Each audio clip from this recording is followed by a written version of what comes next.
9:10 a.m. the Superstation, the future of radio. I'm your host, Brother Michael Imhotep. It is Monday, July 5th, 2021, and we are live. Hope everybody's doing well. We know we just came off of a 4th of July holiday weekend for some, and we're back live. We were off the air on Sunday because they were re-airing shows Saturday and Sunday on 9:10 a.m. Superstation WFDF, but we're back live here today. Calling numbers 313-778-7600, 313-778-7600 if you have a question or comment. So today we're going to deal with, because we're dealing with that period of year, that time of the year, dealing with the 4th of July, or as Dr. Ishaka Musa Barashango in African People and European Holidays and Mental Genocide, Part 2, as he called it, the 4th of July.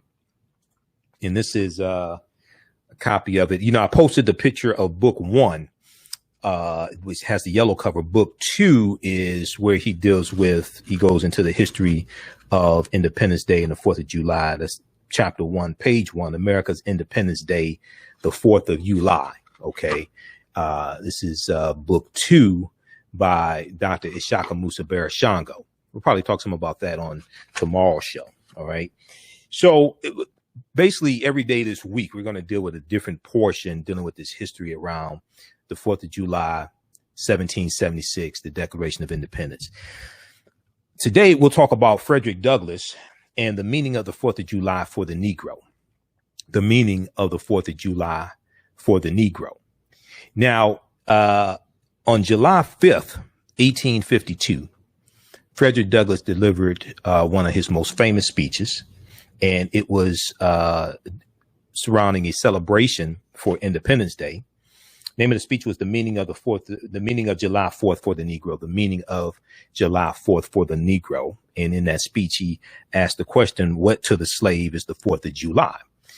So we're going to talk some about that history, put into proper historical perspective, because this is during slavery. This is before the Civil War is fought. This is before the Civil War starts. Civil War is not going to start for another 8 years.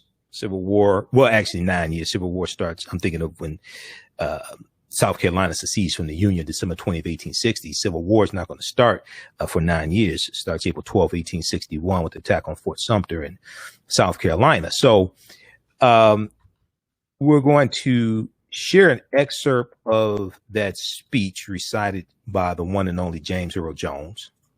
We'll talk about that speech some. We'll give you some of the background history on the Declaration of Independence and the signing of the Declaration of Independence, July 4th, 1776, when 4 of the 52 signers of the Declaration of Independence signed it. The other 52 of the 56 signers did not sign it until August 2nd, 1776. But we're going to also deal with a very, very important question. The members of the Continental Congress agreed on the Declaration of Independence. They agreed on it on July 2nd. Okay. On July 2nd. So the question has to be asked. See, the colonies had already voted for freedom from British rule, but debates, but what happened was that's on July 2nd. They agreed on it. Why did it take to July 4th to adopt it? Why did it take to July 4th to adopt it? Well, the debate was over slavery that held up the adoption of the Declaration of Independence. So we're going to talk some about that as well. That debate that happened. Why that debate that happened? Okay, they voted on it on July 2nd, but they didn't adopt it to July 4th, and the debate was over slavery. So we'll discuss some of that as well and give you some background history on the Declaration of Independence. All right, now, and this is taking place during the American Revolutionary War, which is 1775 to 1783. Okay, now on the African History Network show, we focus on educating, empowering, and inspiring people of African descent throughout the diaspora and around the world, because right knowledge corrects wrong behavior. What you do for yourself, what you do to yourself, and what you allow other people to do to you and get away with is based upon what you think about yourself. What you think about yourself is based upon what you have been taught about yourself. What you've been taught about yourself is based upon everything you've read, heard, and seen about yourself. So when you control the radius of a man or woman's thoughts, you can control the circumference of his or her actions, because the mind can't do or teach what it doesn't know. Now, we deal with a number of different topics here on the African History Network show. We deal with current events and history and politics, education, economic empowerment, entrepreneurship, relationships, love, sex, health issues, and much, much more.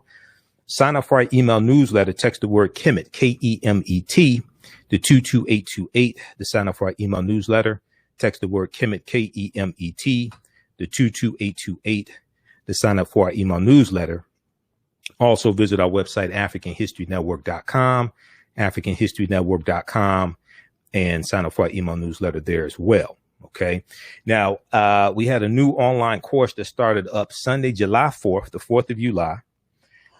My 10-week online course, Ancient Kemet, the Moors, and the Maafa, Understanding the Transatlantic Slave Trade, what they didn't teach you in school. Ancient Kemet, the Moors, and the Maafa, Understanding the Transatlantic Slave Trade, what they didn't teach you in school. We had a fantastic class, number one. You can still register for this 10-week online course. It's going to meet on Sundays, 2 p.m. to 4 p.m. Eastern Standard Time. We'll deal with thousands of years of history, and we'll deal with what led up to the transatlantic slave trade taking place. We do the class live. All the sessions are recorded. You can go back and watch it over and over again. That's Ancient Kemet, the Moors, and the Maafa, Understanding the Transatlantic Slave Trade, what they didn't teach you in school. All right, we're going to jump into this content, and later in the show, I'm going to tell you about a new 10-week online course that is going to blow your mind, that we're going to be offering this week. It's going to come up, and it's going to start in the next 2 weeks. I'll tell you about that shortly. All right, I want to jump into this information here dealing with Frederick Douglass and the 4th of July. Now, a little background information of the 4th of July so we could put all this into historical context. History.com has a really good piece dealing with 4th of July Independence Day, 4th of July Independence Day. And there's this whole week, we're going to deal with different aspects of this history and African Americans who fought in the American Revolutionary War as well. And it's a ton of articles that I have to share with you. We can't cover all this information in one show. But the 4th of July, also known as Independence Day or July 4th, has been a federal holiday in the United States since 1941. Okay, since 1941. And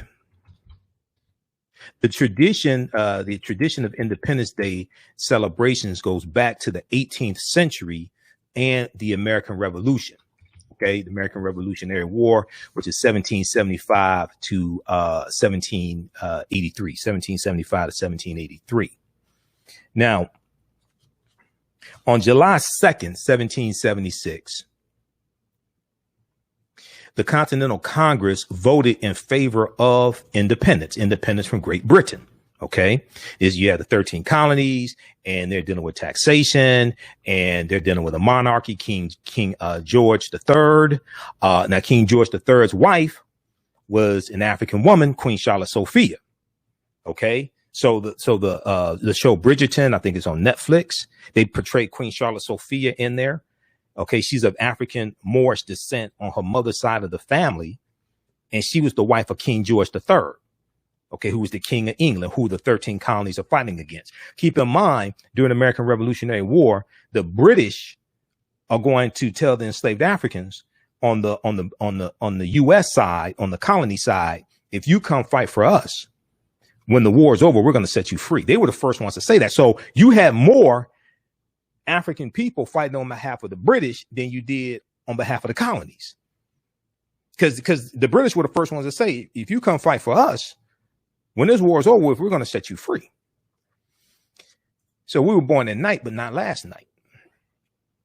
Now, on July 2nd, 1776, the Continental Congress voted in favor of independence, voted in favor of of Independence. And 2 days later, delegates from the 13 colonies adopted the Declaration of Independence. Okay. A historic document largely drafted by Thomas Jefferson. He was part of that 5-man committee.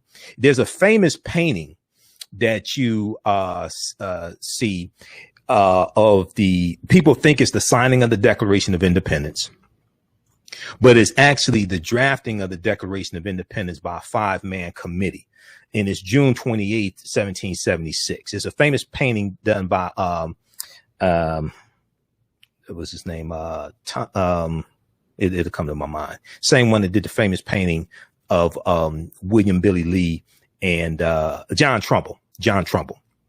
Same one that did the famous painting of William Billy Lee and George Washington. And people mistakenly think because William Billy Lee is wearing a turban, he's not a slave. No, that was William Billy Lee, who was Thomas Jefferson's personal valet. He was a slave. When you go study George Washington's Mount Vernon plantation, George Washington allowed slaves to practice Islam and Vodou on his plantation. That's at mountvernon.org. That history. That Mount Vernon was his plantation in Virginia. Okay. There's a famous painting. We're coming up here on the break. We'll show you this on the other side of the break. But it's the drafting of the Declaration of Independence by the 5-man committee. And this is where people get this myth that John Hanson was black. Well, I'm sorry, back up. This is where people get the myth that the John Hanson, the president of the Continental the president under the Articles of the Confederacy, was black, 1781 to 1782. Okay. Now that was a white senator from Maryland named John Hanson. This is before the Constitution is even drafted. Okay. This is before the Constitution is even drafted. But there's a famous painting, and we'll pull this up here. There's a famous painting from that depicts June 28th, 1776. Okay. And this is also what is depicted on the back of the $2 bill. All right. People mistakenly say, they confuse John Hanson, who was a senator of Liberia. They confuse that with the white John Hanson, who was a senator of Maryland. Okay. The picture that you see of the black John Hanson, that is circa 1852. Okay. That's circa 1852. And the type of camera that took that picture is called a daguerreotype, named after John daguerreotype. Okay. Well, that camera wasn't invented until the late 1820s, and it didn't become available for commercial usage till the 1830s. Okay. The white John Hanson that's depicted in this picture. Now, this is depicting June 28, 1776, the drafting of the Declaration of Independence by a 5-man committee. Thomas Jefferson, Benjamin Franklin, John Adams, they're on that 5-man committee. And then people circle a picture in here of the white John Hanson, the white senator from Maryland, and there's a shadow cast over his face. So when it gets translated from color to green and white, that's on the back of the $2 bill, it's even darker. And they say, oh, that was who the hell they say? They say that was the black John Hanson. Okay. Some people say that was from the Prince Hall. Maybe some people say that's Prince Hall. No, that was the white John Hanson. We'll deal with all this on the other side of the break and talk about Frederick Douglass and what to the slave is the 4th of July. You listen to the African History Network show right here on 910 AM, the Superstation, the Future Radio. Michael Imhotep. We'll be back in a few minutes. 910, the Superstation, the oldest radio station in town since 1922. Welcome back to the African History Network show right here on 910 AM, the Superstation, the Future Radio. I'm your host, Brother Michael Imhotep. It is Monday, July 5th, 2021. It's the day after the 4th of July. As Dr. Shaka Musa Barashango called it. All right. So right before the break, I was giving you some background information dealing with the Declaration of Independence, the American Revolutionary War. And we were talking, I started talking some about John Hanson as well. Now, there were two John Hansons. I was showing you the painting. Now, you see why we're going to have to deal with this like every day this week. I got too much information to deal with to try to put all this into 1 hour. Okay. I've got like probably 7 articles right here to my right. But it's too much information to try to deal with in 1 hour. But right before the break, I was showing you this famous painting. This is done by an artist named John Trumbull. It's a painting done by an artist named John Trumbull. Okay. And John Trumbull is also the artist who did the famous painting of, what's his name? George Washington with William Billy Lee. William Billy Lee. It's an African-American man with a turban on his head, and people erroneously say, incorrectly say, oh, he wasn't a slave because he's wearing a turban. No, that was William Billy Lee was the only out of 318 slaves that George Washington owned when he died. William Billy Lee was the only one he freed upon his death. The rest are going to be, some of them are going to be freed, when Martha Washington dies. The ones that George Washington owns, they're going to be freed when Martha Washington dies, and the ones that Martha Washington owns are going to be redistributed amongst her relatives. William Billy Lee was the only one that Washington freed upon his death. But this is a famous painting that is depicting the drafting of the Declaration of Independence by a 5-man committee. Okay, and you can research this. They have this picture. Just search for a drafting of the Declaration of Independence. The white John Hanson is depicted in this painting. Okay. And he was a white senator from Maryland. And he's going to be president of the Continental Congress from 1781 to 1782. And he dies in 1783. Okay. I wrote an extensive article about this back March 4th, 2016, because I write articles as well. I just haven't had a lot of time to write articles. No, the Black John Hanson was never president. And in this article is the video that I did providing overwhelming evidence showing that the Black John Hanson was not president. These two guys lived between two different periods of time. The Black John Hanson, that photograph of him is circa 1852. It's on the Library of Congress website. Okay. The type of camera that is taken with is called a daguerreotype. The daguerreotype was named, the daguerreotype camera was named after John daguerreotype. The camera is invented in the late 1820s, somewhere around 1826, but is not available for commercial usage to the 1830s. This depiction you see here of the white John Hanson, who was a senator of Maryland, this depiction is from the late 1760s. And he serves as president of the Continental Congress from 1781 to 1782. He dies in 1783. He dies before the photographic camera is even invented. So so when you look at George Washington, when you look at Thomas Jefferson, all these guys, they basically are going to die before the photographic camera for the most part. They're going to die before the photographic camera is even invented. That's why you just see paintings of them. You don't see photographs. The Black John Hanson, this is circa 1856, I should say, not 1852, circa 1856, this daguerreotype photograph of him. And he's a senator to Liberia. Well, Liberia wasn't founded until 1821 by the American Colonization Society. And the American Colonization Society was founded about 1817. See, when you study history, there's something called historical check marks. There's something called historical check marks. A lot of this BS floating around on social media is nonsense. And if you understand history, you realize it's nonsense because all you have to do is apply historical check marks to it. That's all you have to do is apply historical check marks to it. Okay. So when did you say this person lived? Okay. Now compare that to other things taking place at that time in history. We can compare historical check marks. And if the Black John Hanson was president of the Continental Congress, you think you wouldn't have heard of that? Then you think there wouldn't be overwhelming evidence of that?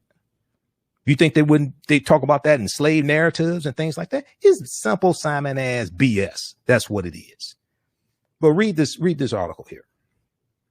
A lot of this stuff floating around on social media is nonsense created by people who had nothing better to do and don't understand history.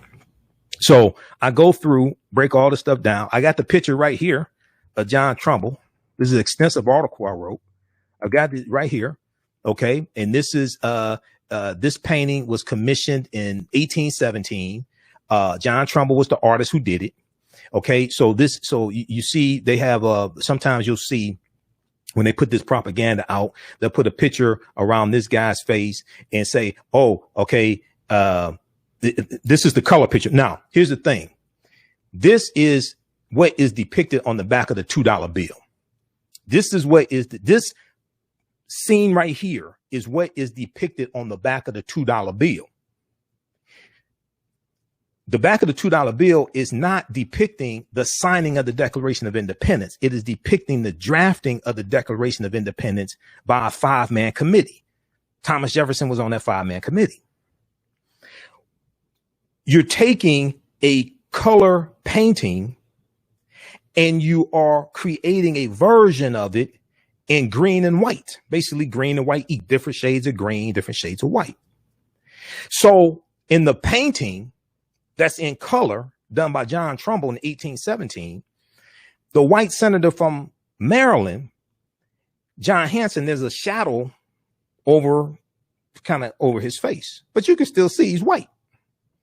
When that gets translated into green and white, it gets even darker. So you have people saying, oh, that was the black John Hanson. Some people say, oh, that was Prince. Oh, no, it was a white man.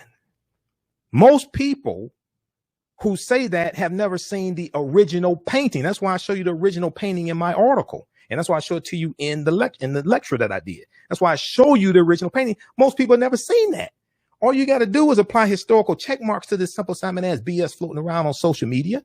You can destroy a lot of this nonsense. So read this article. I've been doing this for a minute. No, the black John Hanson was never president. I provide you with the evidence why.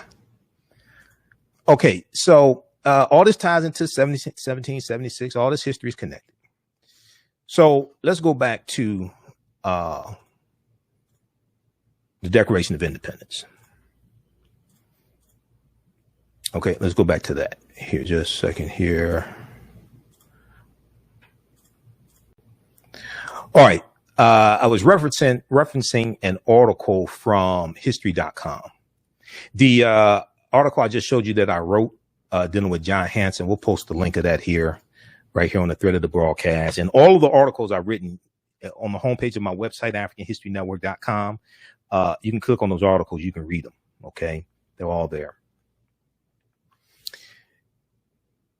So if we go back here and just a little background information on the Declaration of Independence. And if you have a question or comment, you can give us a call, 313-778-7600. 313-778-7600 is the call-in number. So on July 2nd, 1776, the Continental Congress voted in favor of independence from Great Britain from King George III, the monarch.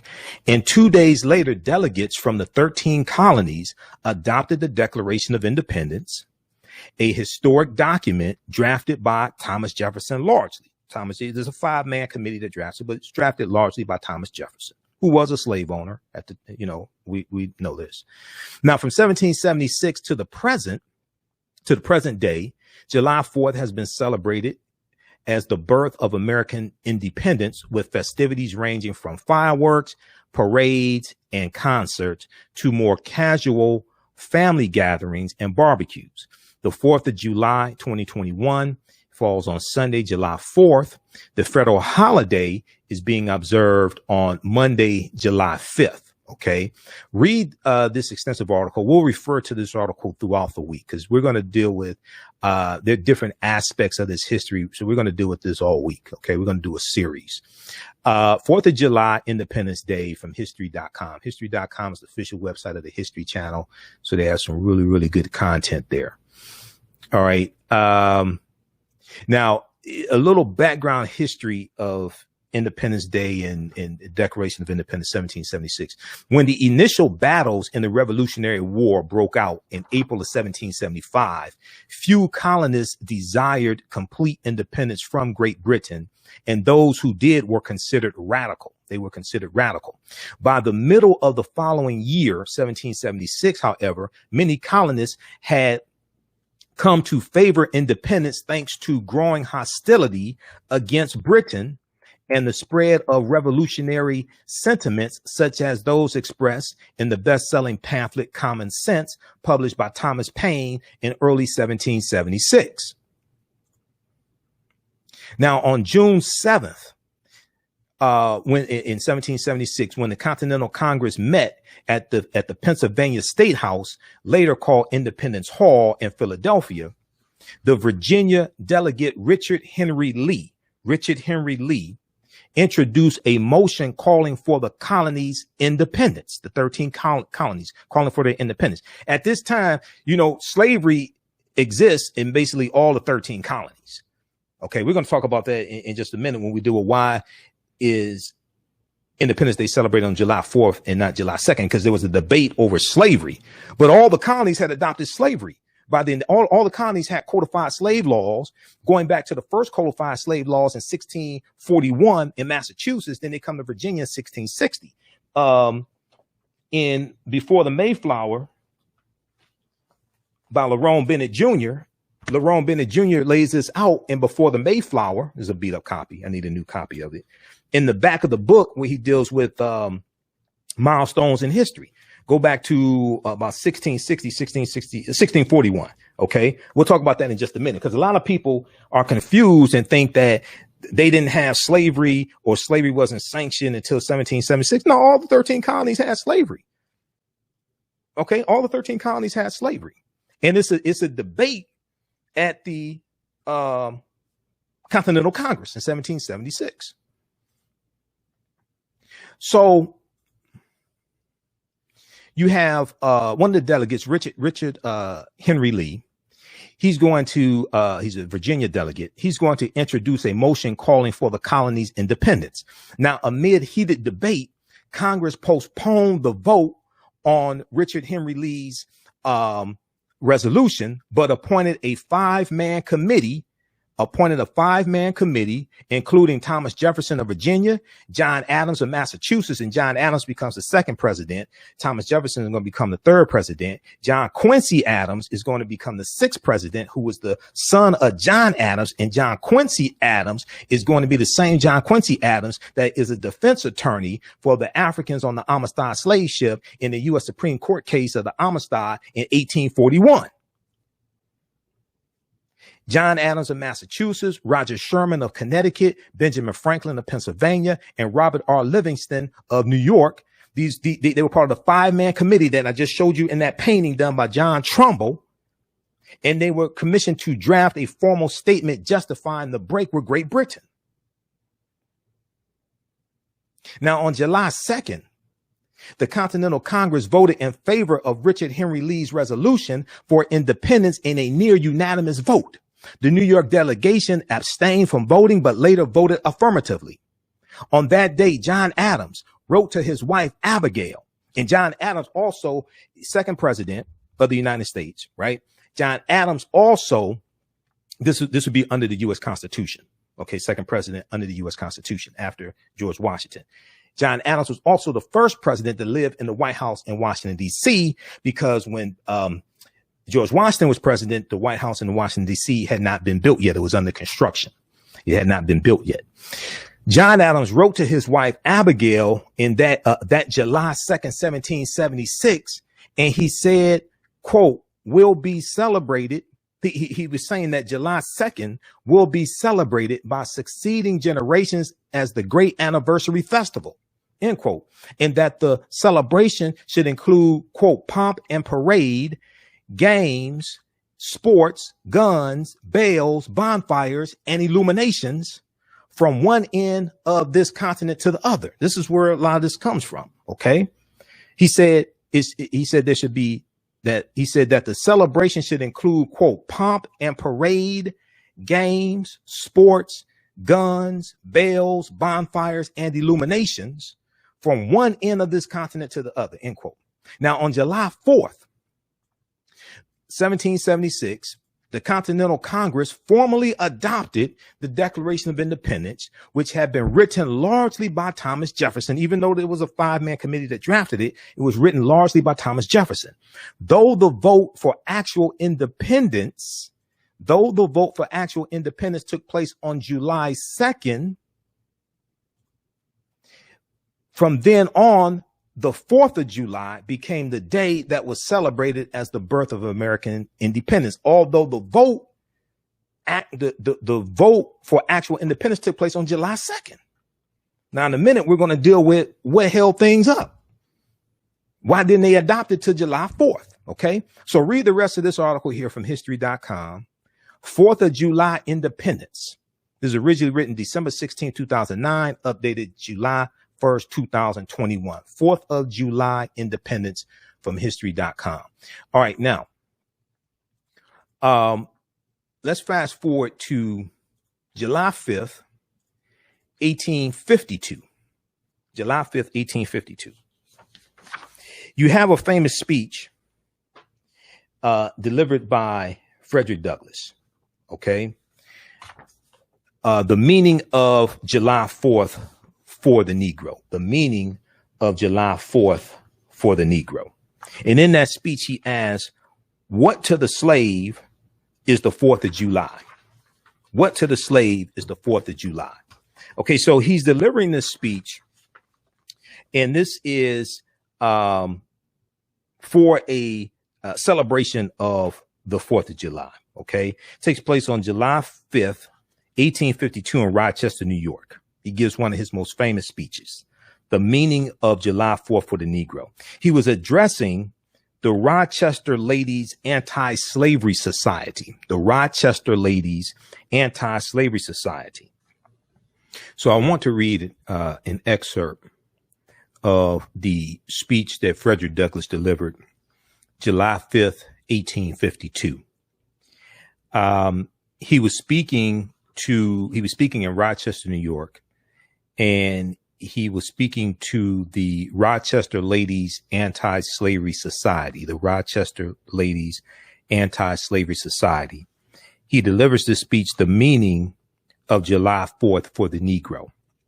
The meaning of July 4th for the Negro. There's an excerpt of James Earl Jones reading this speech.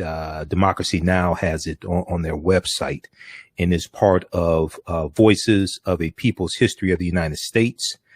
And sometimes I play that on my show, but YouTube is going to block it because of copyright infringement. So I'm going to share it with you here. PBS.org has this full article. PBS.org has this full speech also at their website, pbs.org. And there's a link in the article, A Nation's Story, What to the Slave is the 4th of July, from Smithsonian Institute. At the bottom of that article that I showed you, there's a link in that article to the full speech at pbs.org. So Frederick Douglass said, fellow citizens, pardon me, allow me to ask, why am I called upon to speak here today? Where have I, or those I represent, to do with your national independence? Are the great principles of political freedom and or natural justice embodied in that Declaration of Independence extended to us? And am I, therefore, called upon to bring our humble offering to the national altar and to confess the benefits and express devout gratitude for the blessings resulting from your independence to us? But such is not the state of the case. But such is not the state of the case. I say it with a sense of the disparity between us. I am not included within the pale of glorious anniversary. Your high independence only reveals the immeasurable distance between us. The blessings in which you this day rejoice are not enjoyed in common. The rich inheritance of justice, liberty, prosperity, and independence bequeathed by your fathers is shared by you, not by me. The sunlight that brought light and healing to you has brought stripes and death to me. This 4th July is yours, not mine. You may rejoice, I must mourn. To drag a man in fetters into the grand illuminated temple of liberty and call upon him to join you in joyous anthems were inhuman mockery and sacrilegious irony. Do you mean, citizens, to mock me by asking me to speak today? If so, there is a parallel to your conduct. And let me warn you that it is dangerous to copy the example of a nation whose crimes towering up to heaven, were thrown down by the breath of the Almighty, burying that nation in irrevocable ruin. I can today take up the plaintive lament of a peeled and woe-smitten people. Fellow citizens, above your national tumultuous joy, I hear the mournful wail of millions whose chains, heavy and grievous yesterday, are today rendered more intolerable by the jubilee shouts that reach them. If I do forget, if I do not faithfully remember those bleeding children of sorrow this day, may my right hand forget her cunning, and may my tongue cleave to the roof of my mouth. To forget them, to pass lightly over their wrongs, and to chime in with the popular theme would be treason, most scandalous and shocking, and would make me a reproach before God and the world. My subject, then, fellow citizens, is American slavery. I shall see this day and its popular characteristics from the slave's point of view. I repeat, he said, I shall see this day and its popular characteristics from the slave's point of view. Standing there, identified with the American bondsman, making his wrongs mine, I do not hesitate to declare with all my soul that the character and conduct of this nation never looked blacker to me than on this 4th of July. Whether we turn to the declarations of the past or to the professions of the present, the conduct of the nation seems equally hideous and revolting. America is false to the past. He said America is false to the past, false to the present, and solemnly binds herself to be false to the future. Standing with God and the crushed and bleeding slave on this occasion. Standing with God and the crushed and bleeding slave on this occasion, I will, in the name of humanity, which is outraged, in the name of liberty, which is fettered, in the name of the Constitution and the Bible, which are disregarded and trampled upon, dare to call in question and to denounce with all the emphasis I can command everything that serves to perpetuate slavery, the great sin and shame of America. I will not equivocate. I will not excuse. I will use the severest language I can command, and yet one word shall escape me, that any man whose judgment is not blinded by prejudice, or who is not at heart a slave holder, shall not confess to be right and just. But I fancy I hear someone of my audience say, it is just in this circumstance that you and your brother abolitionists fail to make a favorable impression on the public mind.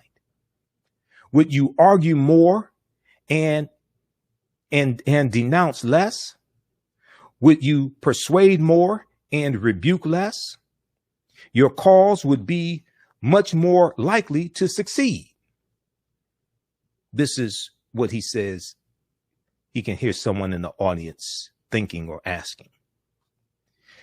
Douglas goes on to say, but I submit, where all is plain, there is nothing to be argued. What point in the anti-slavery creed would you have me argue? On what branch of the subject do the people of this country need light? Must I undertake to provoke that the slave is a man? That point is conceded already. Nobody doubts it. The slaveholders themselves acknowledge it in the enactment of laws for their government. They acknowledge it when they punish disobedience on the part of the slave. There are 72 crimes in the state of Virginia. There are 72 crimes in the state of Virginia, which, if committed by a black man, no matter how ignorant he be, subject him to the punishment of death, while only 2 of the same crimes will subject a white man to the like punishment. What is this but the acknowledgement that the slave is a moral, intellectual, and responsible being? The manhood of the slave is conceded. It is admitted in the fact that Southern statute books are covered with enactments forbidding, under severe fines and penalties, the teaching of the slave to read or write. When you can point to any such laws in reference to the beasts of the field, then I may consent to argue the manhood of the slave. When the dogs in your streets, when the fowls of the air, when the cattle on your hills, when the fish of the sea and the reptiles that crawl shall be unable to distinguish the slave from a brute, then will I argue with you that the slave is a man. Now, keep in mind, this is 1852. In 1852 also is going to be the same year that the Harriet Beecher Stowe writes her book, Uncle Tom's Cabin. And that's really going to expose America to the atrocities of slavery also. Okay. That's going to be in 1852 as well.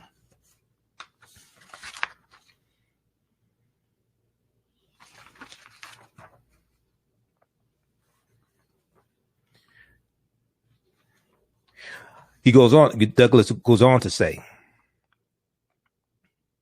for the present, it is enough to affirm the equal manhood of the Negro race. It is not astonishing that while we are planting, now this also ties into the 262 skills, trades, and crafts that African Americans had in this country from 1619 to 1865, at least 262 skills, trades, and crafts. Okay. Here's what he said. He said, for the present, it is enough to affirm the equal manhood of the Negro race. It is not astonishing that while we are plowing, planting, and reaping, using all kinds of mechanical tools, erecting houses, constructing bridges, building ships, working in metals of brass, iron, copper, silver, and gold, that while we are reading, writing, and ciphering, acting as clerks, merchants, and secretaries, having among us lawyers, doctors, ministers, poets, authors, editors, orators, and teachers, that while we are engaged in all manner of enterprises common to other men, digging gold in California, capturing the whale in the Pacific, feeding sheep and cattle on the hillside, living, moving, acting, thinking, planning, living in families as husbands, wives, and children, and above all, confessing and worshiping the Christian's God, and looking hopefully for life and immortality beyond the grave, we are called upon to prove that we are men. Now, another excerpt from the speech.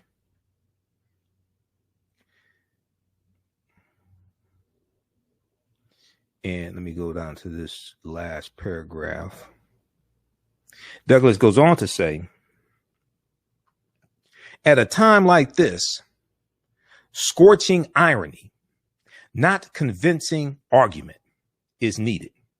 Oh, had I the ability and could reach the nation's ear, I would today pour out a fiery stream of biting ridicule, blasting reproach, withering sarcasm, and stern rebuke.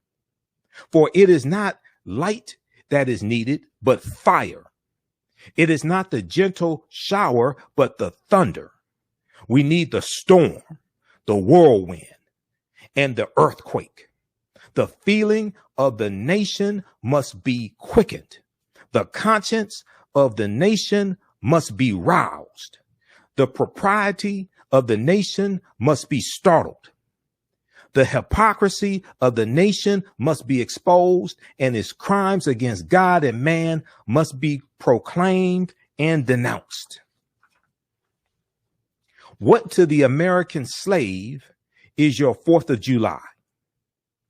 I answer, a day that reveals to him more than all other days in the year the gross injustice and cruelty to which he is the constant victim.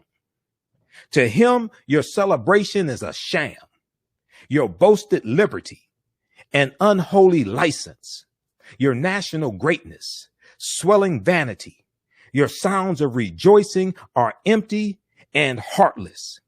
Your denunciation of tyrants, brass-fronted impudence, your shouts of liberty and equality, hollow mockery, your prayers and hymns, your sermons and thanksgivings, with all your religious parade and solemnity, are to him mere bombast, fraud, deception, impiety, and hypocrisy, a thin veil to cover up crimes which would disgrace a nation of savages. There is not a nation on the earth guilty of practices more shocking and bloody than are the people of the United States at this very hour. So that is an excerpt. Those are excerpts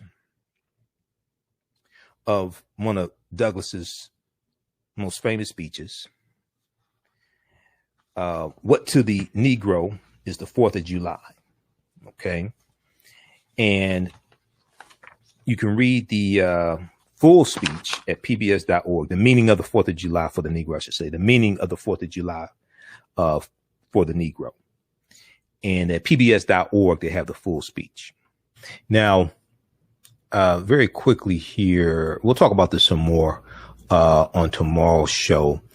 There's a piece from SmithsonianMag.com, from the Smithsonian Institute. Check this out here. Let me pull up this article. A nation's story. What to the slave is the 4th of July. A nation's story. What to the slave is the 4th of July. They have a link at the bottom of the article to pbs.org, Public Broadcasting System. And at pbs.org, they have the full speech where you can read that as well. We'll talk some more about this on tomorrow's show. OK, but because this is the full speech right here. But the link is at the bottom of this article. But very quickly, if we look at this now, this year, the 4th of July comes after the first federal holiday of Juneteenth. And see, this year is different. Not only are we coming out of the coronavirus pandemic and people are able to be out, you know, because we weren't really able to be out in 2020. But now this is after this, you have, well, the insurrection, January 6th, 1. OK, 2, you have the 100th commemoration of the Tulsa Race Massacre, the 100th commemoration of the Tulsa Race Massacre. And President Joe Biden did a proclamation declaring June 1st as a national day of remembrance, a national day of remembrance. So this is forcing America to deal with a history that America historically really has not wanted to deal with. OK, the Tulsa Race Massacre. Secondly, you have the Juneteenth holiday being made a federal holiday, and that passed Congress and was signed into law by President Joe Biden.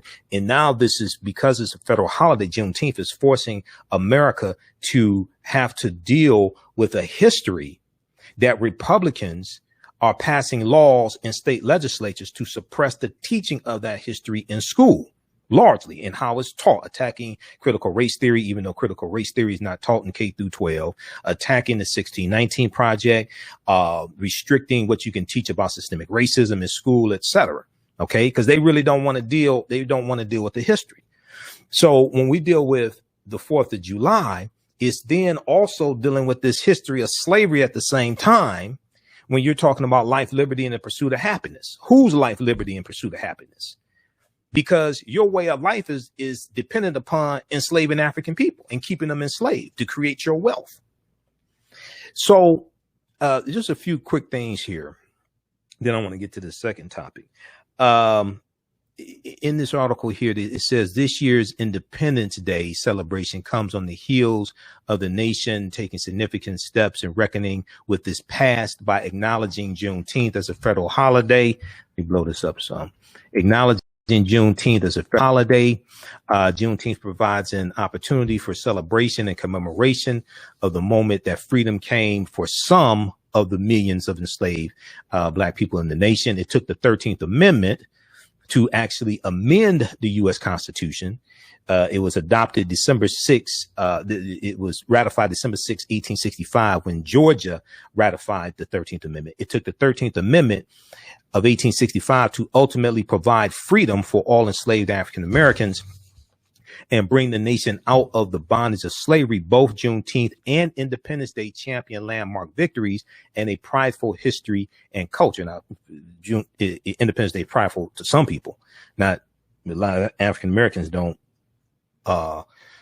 celebrate it. Now, as I said yesterday and posted on Facebook and on Twitter, we should study that history of 1776, July 2nd and July 4th. We need to study the history. You may not celebrate it, but we need to study that history, because that impacts what's going on right now today. It goes on, this article goes on to say, to be clear, Black men contributed to the nation's independence as they fought for their own freedom while serving in the Revolutionary War. As Black patriot Burrow Branch said, he was a blind African slave. Burrow Branch said, quote, "Thus was I a slave for 5 years fighting for liberty," end quote. The 4th of July is an occasion for African Americans, indeed all Americans, to mark the nation's independence, and its paradox. Now, this is Smithsonian saying this. OK, you can do what you want to do, but read what Dr. Shakamuzi Barashango said also. But you can do what you want to do. I mean, I know, we have veterans, and something that's important to understand is more African people fought on behalf of the British than the colonies, because the British were the first ones to say, they told the enslaved Africans on the colony side, if you come fight for us, when the war is over, we'll set you free. So the estimates of Africans fighting on behalf of the 13 colonies is about 5,000. On behalf of the on behalf of the British, low estimates are 20,000. Okay. And Dr. Henry Louis Gates Jr. has an article dealing with this, and he has estimates of somewhere between 20,000 to up to 70, 80, whatever. But low estimates are 20,000 people of African descent fought on behalf of the British. Now, it is also time to remember the contributions of African Americans in building the nation that is celebrated at this time each year. Now, this is a piece that gets left out of it. They don't want to talk about the role that African Americans played in building this country. And you have this paradox when Thomas Jefferson is talking about life, liberty, and the pursuit of happiness, but he owns hundreds of slaves at the same time. He's going to own approximately 600 in his lifetime. At the time of the Declaration of Independence, I think he owned somewhere around 200.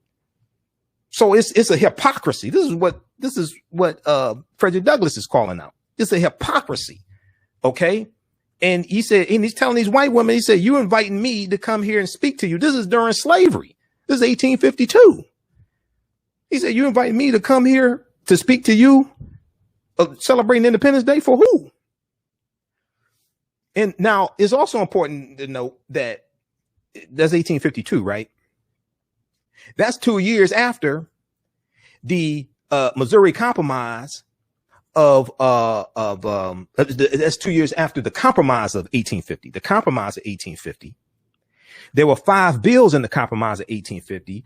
One of them was the Fugitive Slave Act of 1850, which intensified the abolitionist movement and caused more runaway slaves to go into Canada, because, and this is 2 years after the Mexican-American War ends in 1848.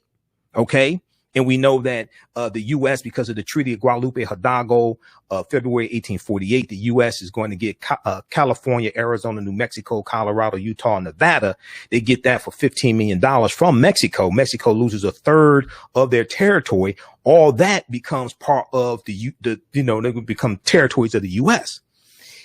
Because of the Fugitive Slave Act of 1850, now they can be runaway slaves who go up north can be captured and taken back into slavery by deputized white men. So more of them go into Canada. All right, we're out of time here on 910 AM Superstation WFDW. You see why we got to do this all week. Those watching on Facebook and YouTube, keep watching. We're going to keep broadcasting. Right now, it's correct. Wrong behavior is not over till we win. Wakanda forever. We'll talk to you tomorrow night. Peace. Stand by, everybody. Stand by. Okay, we're out of time here on 910. We're going to keep going here on social media. Monday through Friday, I do live radio. I'm on radio here in Detroit. 9:10 a.m. Superstation WFDF. So we're on Monday through Friday, 11 p.m. to 12 midnight Eastern Standard Times. Okay, we're going to keep going for a few more minutes. I want to hit this other topic, then we have to get out of here. If you like this type of information, you want to support the African History Network, because we're here 6 days a week, and this is a lot of work. $sign the AHN show through Cash App, $sign the AHN show through Cash App, also through PayPal, paypal.me/the AHN show, paypal.me/the AHN show. Okay. This helps us keep doing the research, stay on the air, keep broadcasting, finance the show, pay some of the bills, etc. All right. Cause it's a lot of work. You can still, and I'm going to pull this up here. This is, our official Cash App account, $sign the AHN show, through Cash App, and it'll say Michael, and it'll show my picture there. Okay. These other ones are fake, African History Network Cash App accounts that somebody set up. I've already reported them to, Cash App. You can still register if you like this type of information. If you like this type of information I've been sharing with you here on this show. The 10-week online course that I teach dealing with thousands of years of our history will blow you away. This is just the tip of the iceberg here. Okay. You can register for the 10-week online course that I teach called Ancient Kemet, which is one of the original names for Egypt. Ancient Kemet, the Moors, and the Maafa Understanding the Transatlantic Slave Trade, what they didn't teach you in school. We deal with tens of thousands of years of history. We deal with what led up to the transatlantic slave trade taking place. I do a PowerPoint presentation. We have guest speakers, video clips, articles, book references. I'm going to post a link here, but you can visit our website, AfricanHistoryNetwork.com. Scroll down the page, it has information for my radio show. We're on 6 days a week. You can also download the iHeartRadio app.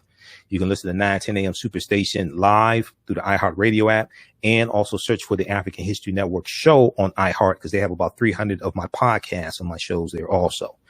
You can click here, listen to podcasts. That takes you to my Blog Talk Radio page where I upload my podcast, and we're on the audio podcast. We're on 9 different podcast platforms: Stitcher, Castbox, FM Player, TuneIn, Blog Talk Radio, wherever you get your audio podcast from. Search for the African History Network show. Okay. This is me in the studio. I haven't been in the studio over a year because we have us broadcasting from home because of COVID. You click right here, this link. You can read articles that I've written. I've written a ton of articles over the past few years. Scroll down, information for the 10-week online course. Class number 1 started Sunday, July 4th, 2021. This class is going to be 10 consecutive Sundays, 2 p.m. to 4 p.m. Eastern Standard Time. Ancient Kemet, the Moors, and the Maafa. Understanding the transatlantic slave trade, what they didn't teach you in school. The Maafa is a Kiswahili term meaning the great disaster. It refers to our Holocaust, the transatlantic slave trade. We do the class live. All the sessions are recorded. All the sessions are recorded and archived. You can go back and watch them over and over again. Even after the class is over with, next year, you can go back and still watch the same course. It's all archived. Okay. We have a flyer here about the class as well. Click here for register here. Takes you to the next page, our online school, and click on enroll. Class is on sale, $80, regularly $130. As soon as you register, you can start watching the content. As soon as you register, you can start watching the content, and you will also get the class that I'm wrapping up on Saturday, dealing with the same course matter, dealing with the same subject matter. And we have classes 1 through 9 archived of the Saturday class. And in that Saturday class, Dr. David Imhotep spoke to my class on June 12th, 2021, who wrote the book, The First Americans Were Africans, Documented Evidence. And then also Nubia Wardford, who's an African-American female archaeologist. He spoke to our class as well. And she talked about the origins of ancient Kush and the African queens of antiquity. You'll be able to watch that as well. Okay. And you'll be ready for class number 2 that is going to be on Sunday, July 11th. All right. So you can register for that. Ancient Kemet, the Moors, and the Maafa. Understanding the transatlantic slave trade, what they didn't teach you in school. Okay, let's continue here. Now, I'm going to go back to this one here. So this is from, no, that's not the one I want. I want the one from Smithsonian Mag. Let's go back to that one. Then we'll go to the one from National Geographic. And then I have to get out of here. We're going to deal with this topic all week long. We'll talk some more about Bill Cosby. We'll talk about Joe Brown and the interview Joe Brown did with Mark Lamont Hill, made Mark Lamont Hill look like a fool. We'll talk about Felicia Rashad. We'll deal with that throughout the week. But this is what we're going to focus on really this week. And we'll continue also our discussion somewhat dealing with how U.S. highways were used to destroy African-American communities, because that ties into the infrastructure bill as well. Okay. So if we go back to this article here from Smithsonian Institute, A Nation's Story, What to the Slave is the 4th of July. It goes on to say they're talking about Borough Branch, who served in the American Revolutionary War. He was a African-American slave. It says, it is also a time to remember the contributions of African-Americans in building the nation that is celebrated at this time each year. The combined holidays of Juneteenth and July 4th that fall so close to one another on the calendar provides a moment for all of us to consider the meaning and manifestation of a more inclusive freedom, even as the fight for justice continues, Okay. And let me see here. I want to see if I could pull up the Let's see if I can pull up the post that I did on Facebook yesterday. We'll try to pull that up here.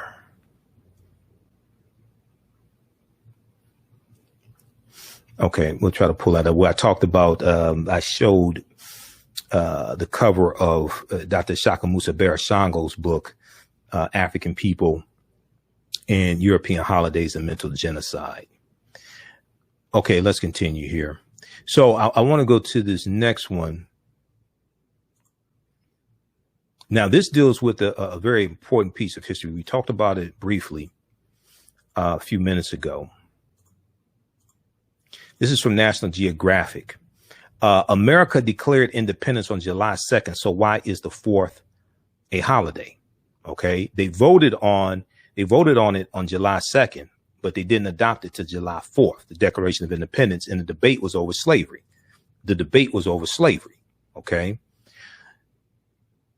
So if we look at this here, the colonies had already voted for freedom from British rule. The colonies had already voted for freedom from British rule, but debates over slavery held up the formal adoption of the Declaration of Independence. So we have to ask the question, well, what was that about? This is from July 2nd, 2021 by Erin Blakemore. She also writes articles for history.com as well. And let me, I want to scroll down here and I'm going to try to pull up this post that I did on the 4th of July as well. Let me see something here. Where is that?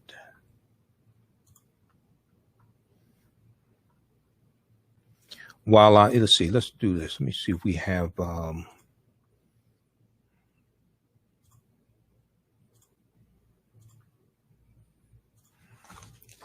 me see if we have this clip here. I'm going to share with you an excerpt of the presentation I did dealing with John Hanson and why the Black John Hanson is not president. While I look for this clip here. Very interesting.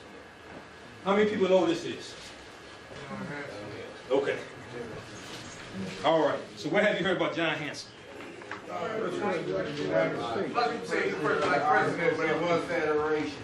Say again, brother. President of the Articles of Confederation. Okay. You saying that's what you heard, or you saying he was? He was. Okay. In the sweat lodge. Say again? In the sweat lodge. The sweat lodge. Okay. All right. Now, what I say may be outside the circumference of.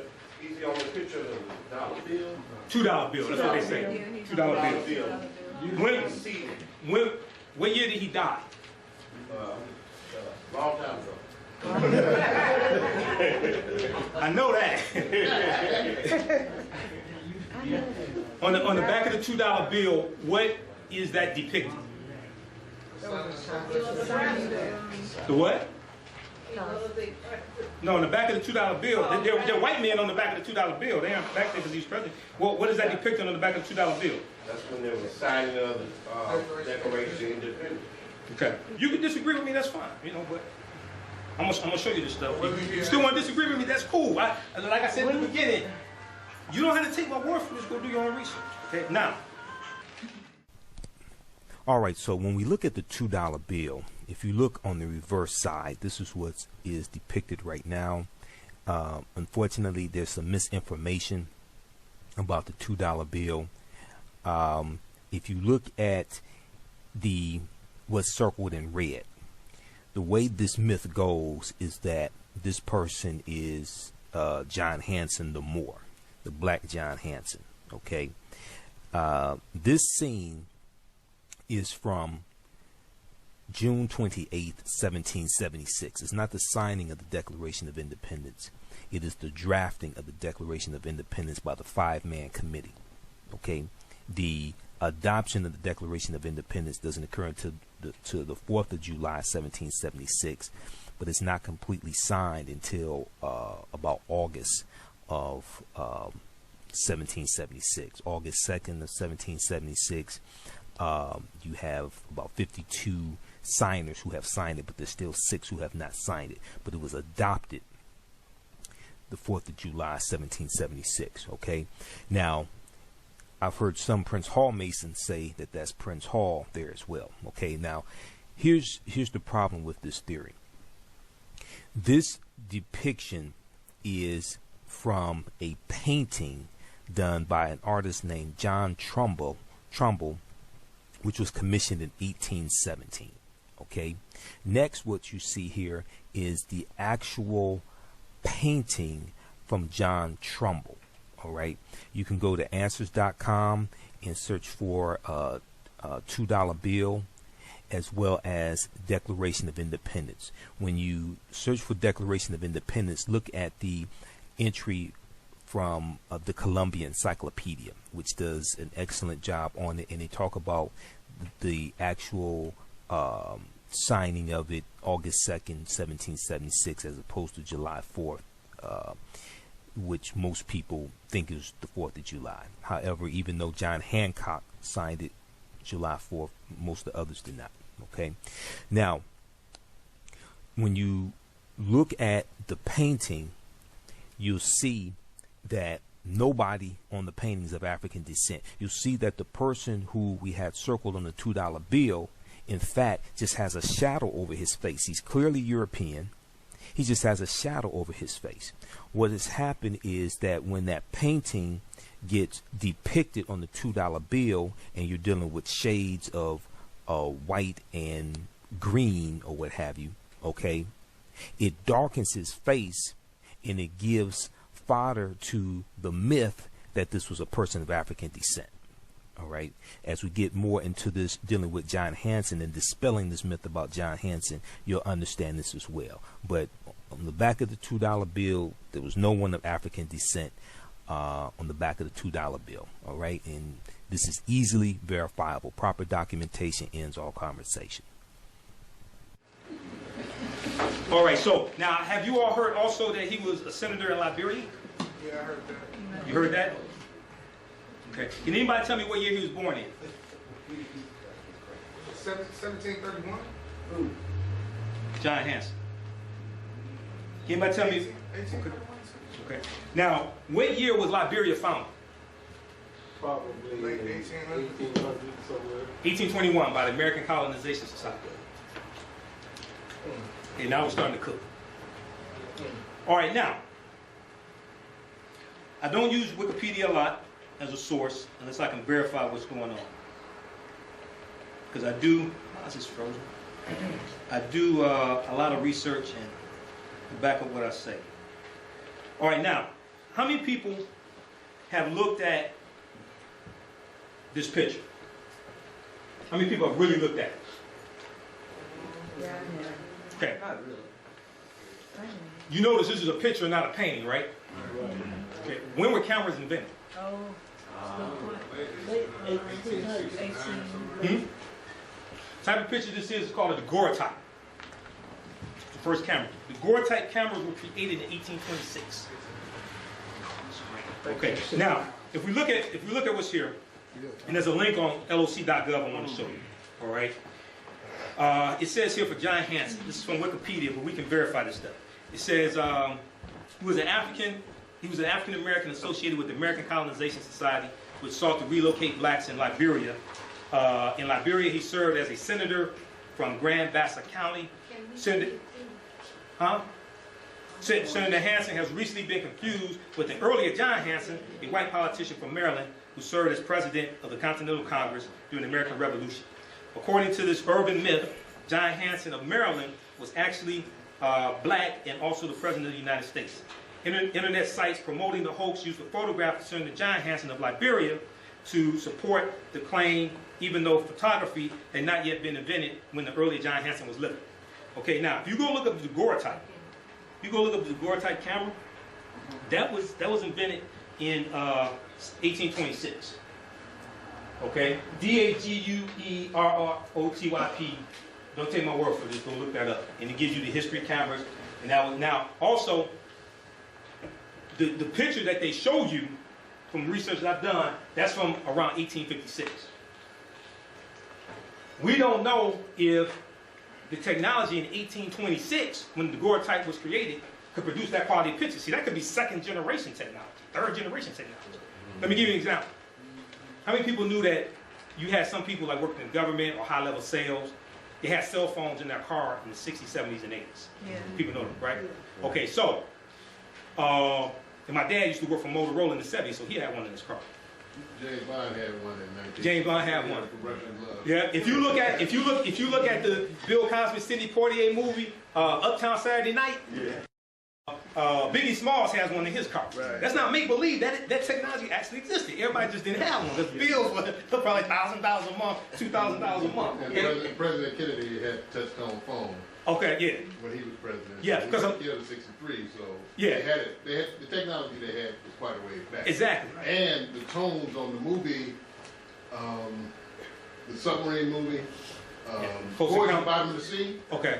The tones on there that movie was made in 1963, and the tones on that movie would give you a government office if you took your old phone and put it up to the TV, and it put the tones into the phone. Okay. It would give you the United States government classified area. Okay. Okay. Excellent. Excellent. So here's the thing. It's like somebody saying, well, people had phones in their car in the 70s and 80s, so they were sending text messages then. When all text messages, first text message was sent in 1992. So they didn't have that technology, especially out on the market. That's coming from digital technology. They didn't have that technology. So just because somebody had a cell phone in their car in 1960 does not mean it was sending text messages. Okay, that's generations later of technology. Okay. All right, we're gonna pause it right there. That was a hell of a presentation. I had some people walk out after I got finished talking about John Hanson because they couldn't refute what I was saying. They still can't refute it. Had some people walk out mad at me. So the brother that you heard talking about John F. Kennedy and the cell phones, that was Ahati Kalindi E. He passed away last year.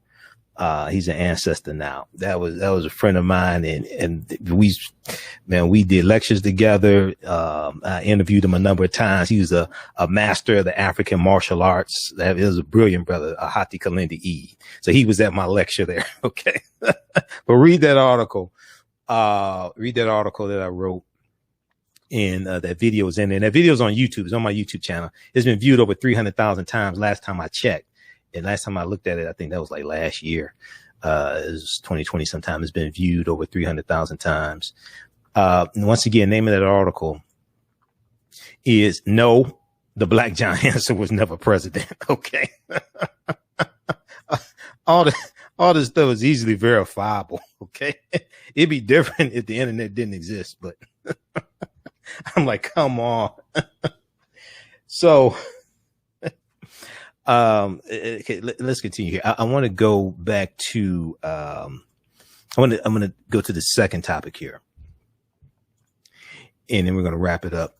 This deals with America declared independence on July 2nd. So why is, July 4th when some people celebrate Independence Day? Okay. America declared independence on July 2nd. Why is July 4th a holiday? If we look here at this piece, and I'm going to post the link here to the article from Smithsonian Institute here that we just talked about dealing with Frederick Douglass. If we look here at this article from National Geographic,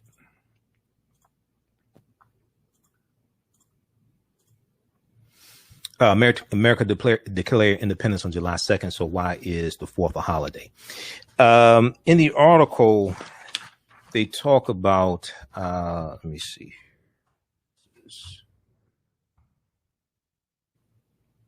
Just a second here. I already signed up.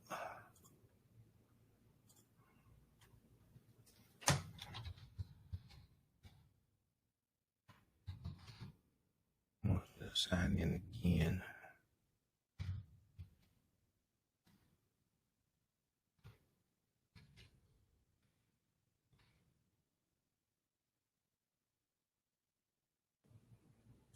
Okay. So in this article, they go through and deal with this history. And they show they talk about the 5-man committee drafting the Declaration of Independence. They give some background information. In 1774, after years of unfair taxation and imperial control, complaints against the British Crown had reached a fever pitch in the 13 American colonies. War had begun to look inevitable. And so in September, delegates from the colonies met to discuss their grievances in what they called the Continental Congress. The process of declaring independence did not get underway until June 7th. Until June 7, 1776, when Virginia delegate Richard Henry Lee introduced a resolution, in the Second Continental Congress, just 80 words long, what became known as the Lee Resolution. Okay, the Lee Resolution proposed the dissolution of any political connection between Great Britain and the colonies. Although most delegates supported independence, the proposal was not guaranteed to pass unanimously, so members held off on voting. Okay, the proposal was not guaranteed to pass unanimously, so members held off on voting. Now, as delegates lobbied their home states to support the resolution, 5 men got to work on an accompanying document that laid out the reasons colonists wanted to sever ties with Great Britain. The committee of 5, the 5-man committee that we talked about a few minutes ago, the committee of 5, as it became known, was a political dream team. John Adams, who became the second U.S. president, Thomas Jefferson, who became the 3rd president, Benjamin Franklin, Roger Sherman, and Roger Livingston. They nominated Thomas Jefferson of Virginia to pen the first draft of what is now known as the Declaration of Independence. Okay. And you can also go to loc.gov, Library of Congress website, and archives.gov and read the Declaration of Independence as well. Now, in a little more than 2 weeks, Thomas Jefferson churned out a draft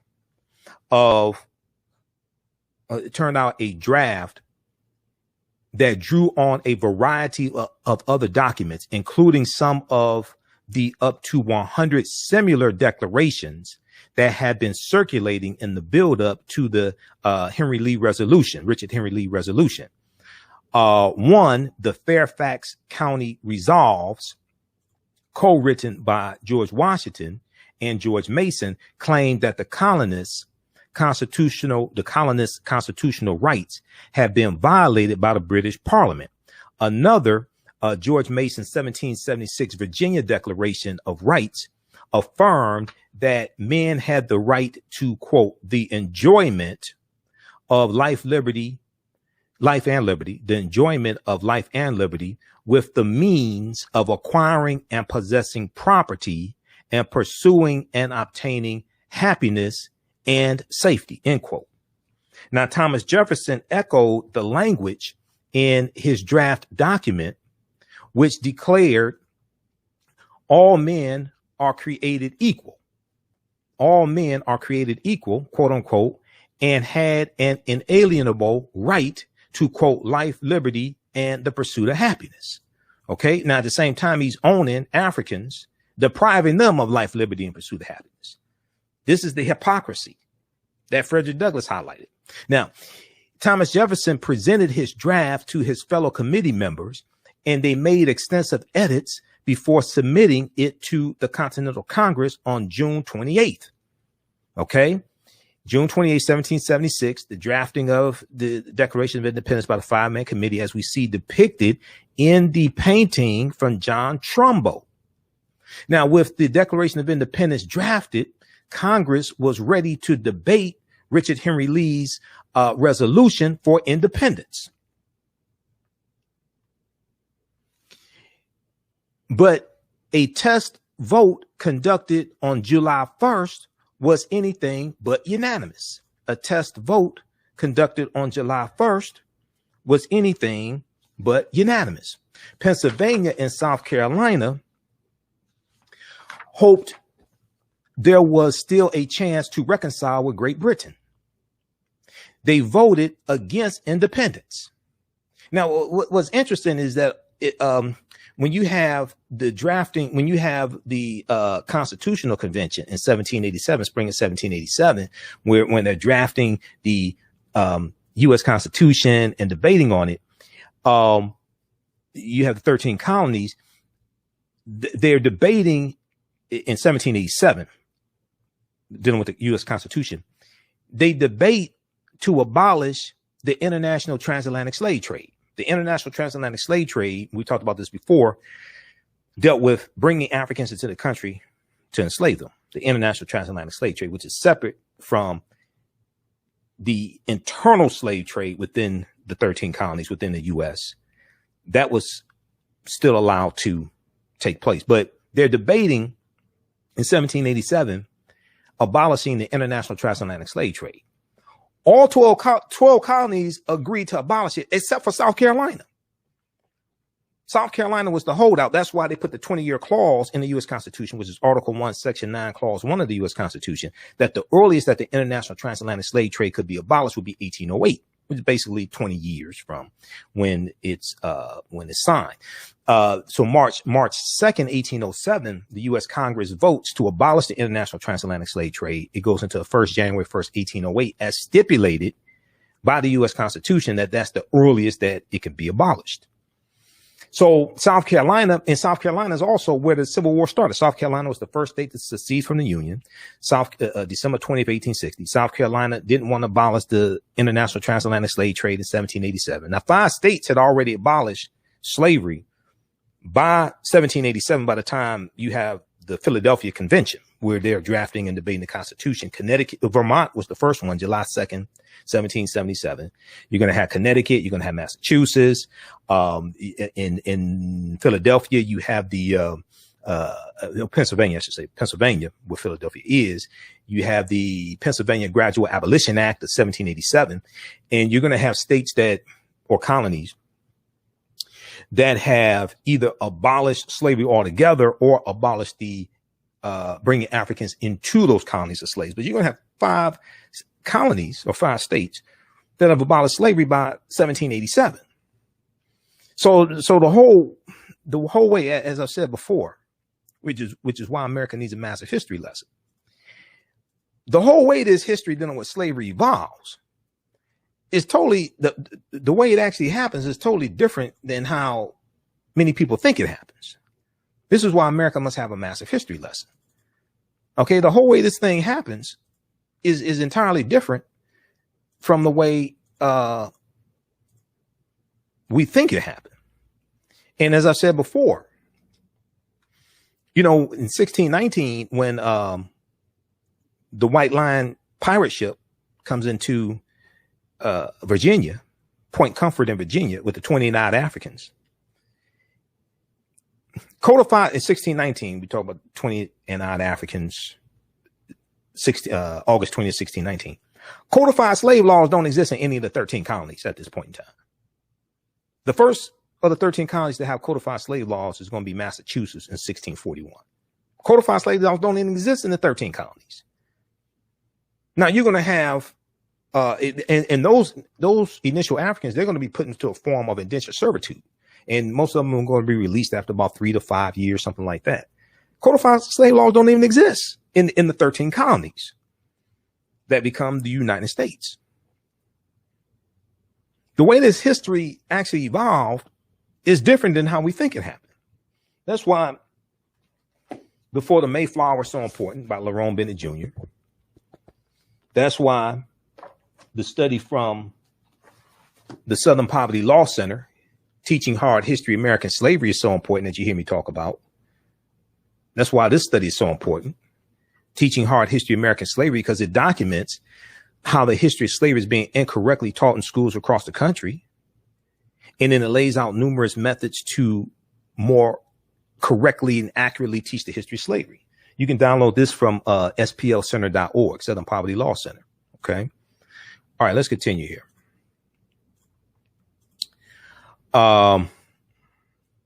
So with the Declaration of Independence drafted, Congress was ready to debate Richard Henry Lee's resolution for independence, but a test vote conducted on July 1st was anything but unanimous. Pennsylvania and South Carolina hoped there was still a chance to reconcile with Great Britain and King George III, the monarch. Okay. They voted against independence. Okay. Pennsylvania and South Carolina. Delaware's delegation was split, and New York abstained its delegates, as we said a little while ago. New York abstained its delegates. New York abstained. Its delegates were under orders not to impede a possible reconciliation. The next day, on July 2nd, 1776, the delegates tried again. This time, the vote had a different outcome. Caesar Rodney, a Delaware delegate, had ridden through the night to Philadelphia, where he broke Delaware's stalemate. South Carolina changed its position, and two of Pennsylvania's delegates simply abstained from the vote, flipping their delegation in favor of independence. That day, Congress voted unanimously for independence. Now, this is July 2nd. So Congress voted unanimously on July 2nd, 1776, to break away from Great Britain and adopt they're voting for the Declaration of Independence and then break away from Great Britain. That's July 2nd. So why is Independence Day celebrated on July 4th as opposed to July 2nd? John Adams, co-author of the Declaration of Independence and second president of the United States, John Adams said the second day of July 1776 will be the most memorable epoch in the history of America. He wrote this to his wife, Abigail Adams. He went on to say, quote, "I am apt to believe that it will be celebrated by succeeding generations as the great anniversary festival. It ought to be solemnized with pomp and parade, with shoes, SHEWS, games, sports, guns, bells, bonfires, and illuminations from one end of the continent to the other, from this time forward forevermore." But the document, the Declaration of Independence, the document meant to accompany the resolution wasn't quite ready. On July 3rd and July 4th, Congress continued to discuss Thomas Jefferson's Declaration of Independence. On July 3rd and July 4th, Congress continued to discuss Thomas Jefferson's Declaration of Independence. The most heated debate concerned a passage about slavery in which Thomas Jefferson accused King George III of violating the lives and liberty of, quote, a distant people who never offered him captive. Now, this is interesting because Thomas Jefferson is profiting off of the enslavement of African people. Talk about the pot calling the kettle black. Okay. It's the most heated debate concerned a passage about slavery in which Thomas Jefferson accused King George III of violating the lives and liberty of, quote, a distant people who never offended him, captivating and carrying them into slavery in another hemisphere, or to incur miserable death in their transportation thither, end quote. In another passage, Thomas Jefferson, who owned collectively about 600 slaves in his life, and we're not going to talk about Sally Hemings. Now, some people make the argument Sally Hemings was like 7/8 white, which is probably legitimate because it's screwed. See, when you go study this history, based upon how they determine what was white at the time or what was African or black, what have you, because of the intermixing of Africans and Europeans and the rape of African women and things like this, you're going to have some people who are technically white who are enslaved because of their ancestry and how many white ancestors they have, how much white blood. You're going to have some of them who are enslaved. Okay. And they're going to say they're black. Right. So all this stuff just gets screwed up, and Africans are being stripped of their nationality and put into this status of enslaved and all this, and stripped of their rights and everything. All this stuff just gets screwed up. So in another passage, Jefferson accused the King George III, of encouraging enslaved people to escape and join the English forces because the British said, if you come fight, they told enslaved Africans on the colony side, if you come fight for us, when this whole thing is over with, we're going to set you free. So we were born at night, but not last night. We wanted to be free. And then they're going to escape from the colony side, go to the British side and fight against their former slave masters. Now, although the debate was not documented, Thomas Jefferson later blamed South Carolina and Georgia for balking at the passage. But the entire Congress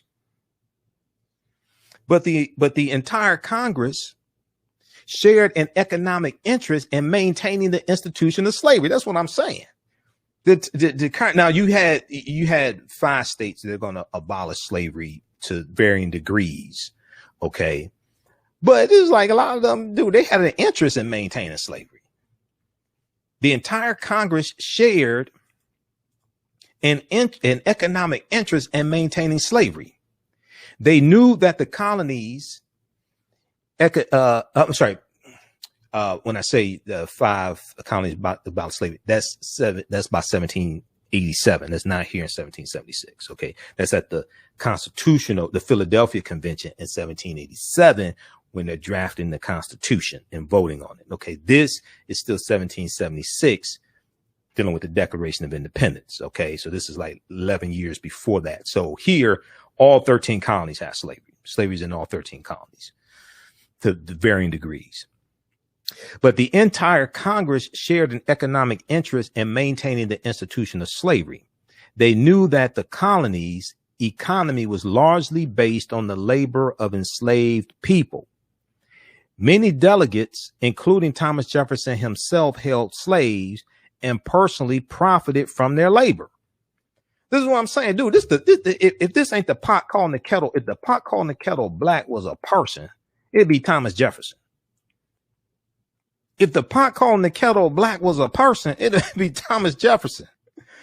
Now, instead of laying the foundation for the abolition of slavery, the Congress deleted the controversial passage and combined the fleeting references to slave revolts with another line from Thomas Jefferson's draft that accused King George III of encouraging Native Americans, whom they slurred as savage, quote unquote, savages, to attack settlers at the British colony's western frontier. With the Declaration of Independence complete, the Constitutional Congress adopted it on July 4, 1776. It was received with great fanfare, and July 4th, not July 2nd, is celebrated as the anniversary of American independence. Okay. So after this whole debate, and they rectified this and they removed the lines of Jefferson and all this, calling out King George III, talk about just hypocrisy, just white folks' hypocrisy. Okay. So they already voted on the Declaration of Independence, but they couldn't adopt it yet because they're still debating it. So now they have adopted it. With the Declaration of Independence complete, the Continental Congress voted to adopt it on July 4, 1776. It was received with great fanfare, and July 4th, not July 2nd, is celebrated as the anniversary of American independence. Most people don't know why. Most people don't know about this debate over slavery that took place. The new republic's independence would at least be secured with its Revolutionary War victory in 1783. But for those the document left out, enslaved African people, Native Americans, and women, and some of the African people who, well, we know African people were in this land going back tens of thousands of years, at least 51,700 years ago, as Dr. David Imhotep lays out in The First Americans Were Africans, Documented Evidence. Okay. So, and then you're also going to have, you can also have some Native Americans who are going to be enslaved to various degrees. Some of them are going to be enslaved. You're going to have some Native Americans who are captured here and taken into England as well. That's going to take place also. You have multiple things happening. But this is a continuation of the history of the Moors in Europe, the African Moors in Europe, and the wars between African Moors and Europeans and all this stuff. And the African Moors are in England as well. They're in Great Britain. All of this, but for those the document left out, enslaved African people who were stripped of their nationality, stripped of their history largely, and culture, et cetera, and language to varying degrees. Native Americans and women, the celebrated declaration proved to be anything but a guarantee of equality. So this is why. One of the reasons why Dr. Shaka Musa Barashango called it the 4th of July. Dr. Shaka Musa Barashango, who wrote African People and European Holidays and Mental Genocide, this is one of the reasons why he calls it the 4th of July. Now, this is book 2. Okay, I showed you book 1 in the tweet I did, in the Facebook post I did. Let's go over to that here. I was able to find it. Posted this on my personal page and shared it on my fan page, the African History Network. I said, so I did this July 4th. I said, today, July 4th is the 4th of July, as historian, author Dr. Shaka Musa Barashango called it. As a historian myself, we need to study today, not celebrate, which is true. We need to study 1776, July 4th, and what led up to it and what came after. We need to study it. Okay. I don't think we should celebrate. Now, if you want to celebrate it, okay, well, go ahead. I ain't going to talk about you or something. I mean, you're okay. Go ahead. I'm not going to fight you if you want to celebrate it. But any of these European holidays we celebrate, we need to at least study the history of it so we know what it is that we're celebrating and participating in. Because oftentimes you could be participating in your own dehumanization and not realize it. So this is book 2. And on page 1 of book 2, chapter 1, America's Independence Day, the 4th of July, he starts dealing with that history. We'll talk about this some later in the week. And where's book 1? Oh, book 1 is here.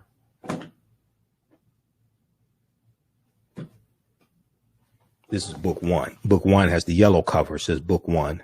This is book 2, has the purple cover. Now I got these like 2010. So maybe the version today is going to be a little different. But this is what it was back in 2010 when I got these books. All right. So if you like this type of information, if you like this history lesson here, then you want to register for the 10-week online course that I teach, where we deal with thousands of years of history.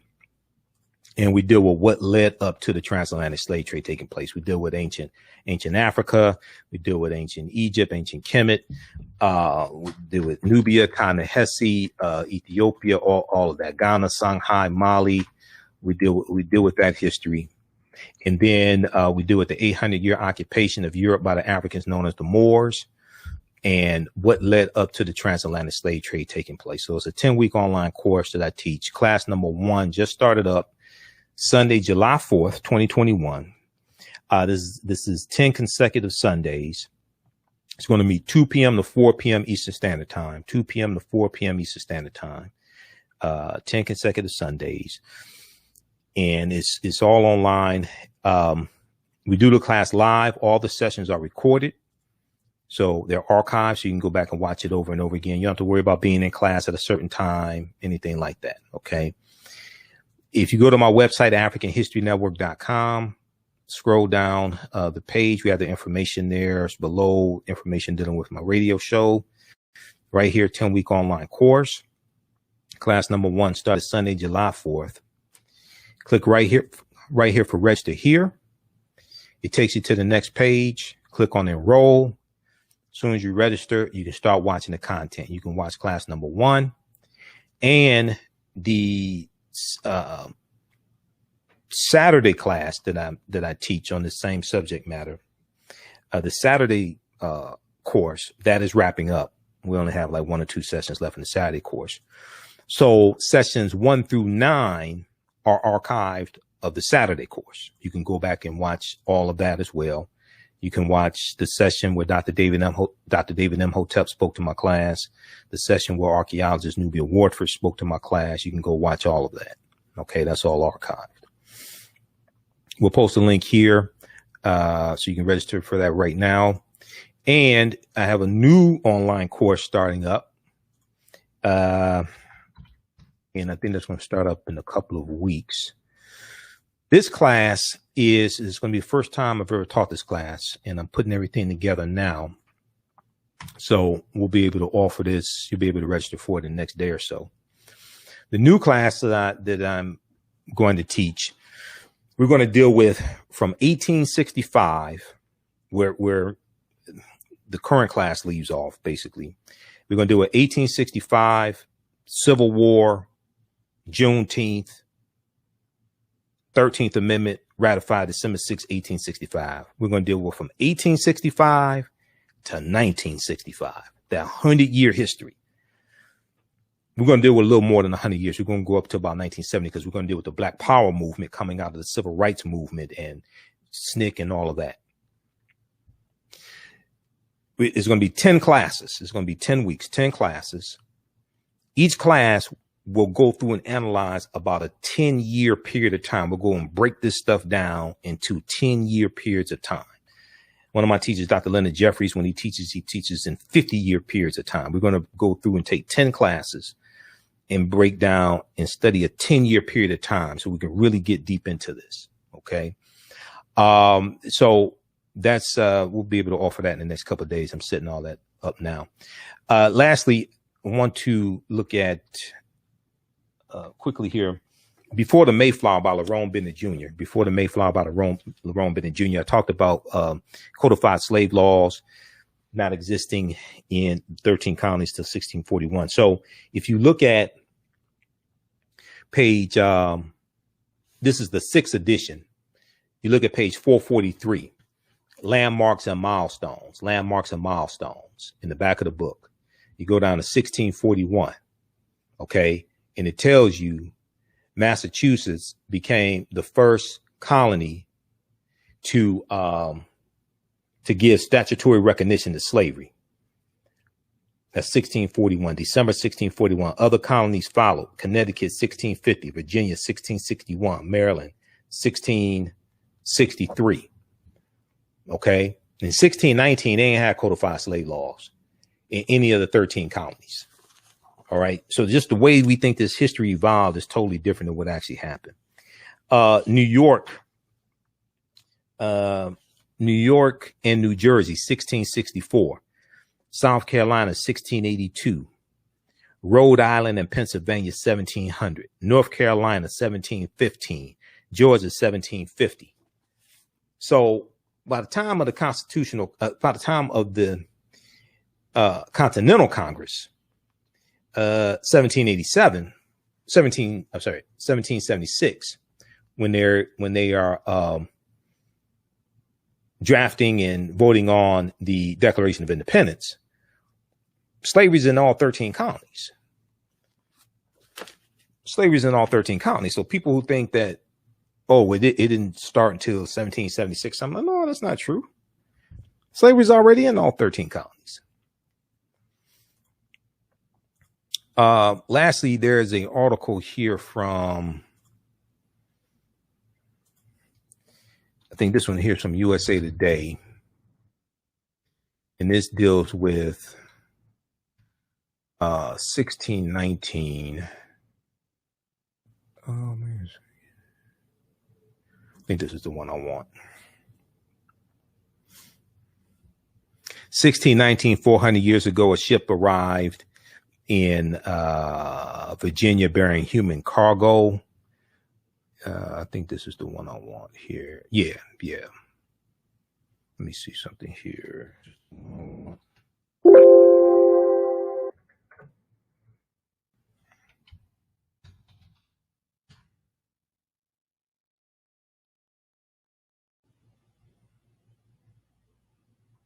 You can read this one here. This gives some of that information. I think this one does that. It gives some of that information.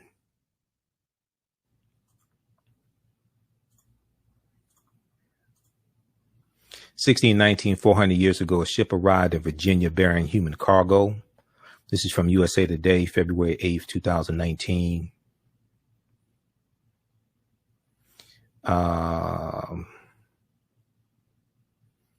Okay, San Juan Batista, Portuguese slave ship San Juan Batista.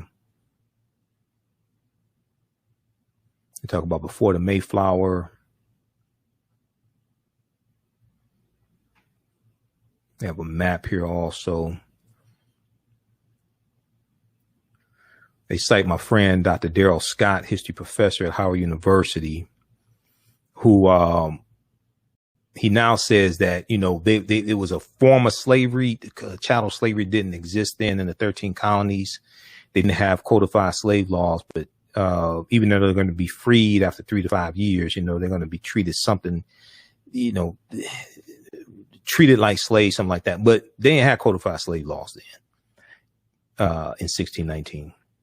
And while some declare that 1619 marked the beginning of slavery in England's American colonies, they are off the mark in at least two ways. First, Africans had been imported as slave labor in the English colonies of Bermuda before 1619. Second, the status of those 29 Africans from the white line is still a matter of contention.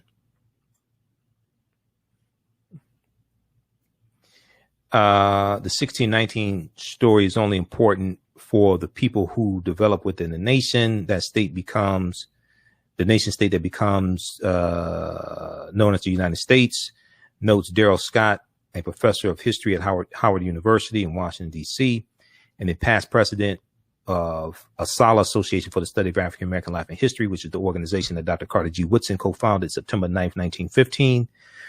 It's about how you define, he said, it's about how you define the history that you're telling. He points out that if one were to consider the migration of Africans from about the 15th century, one could also mark arrivals in Spain, Portugal, and Italy, as well as the Arab world. There's a tendency. Okay, read the rest of this here. There was another article that I wanted to find, and that's from USA Today as well. Let me post this link here. There was one dealing with the governor of Virginia, Northam, when he was interviewed by Gayle King, and he referred to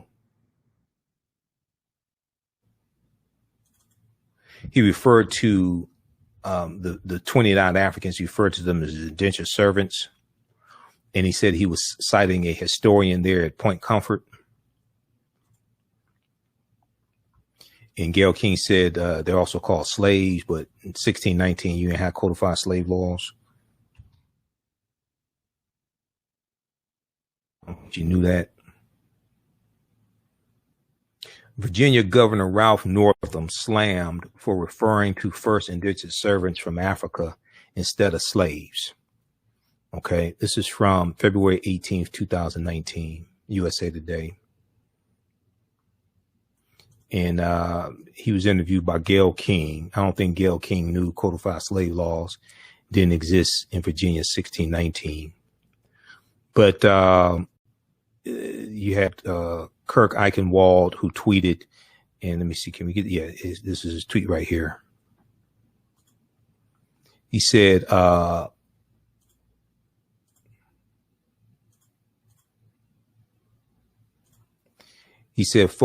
folks, learn your damn history. Northam is correct. First black African. Oh, what is it taking me to his tweet?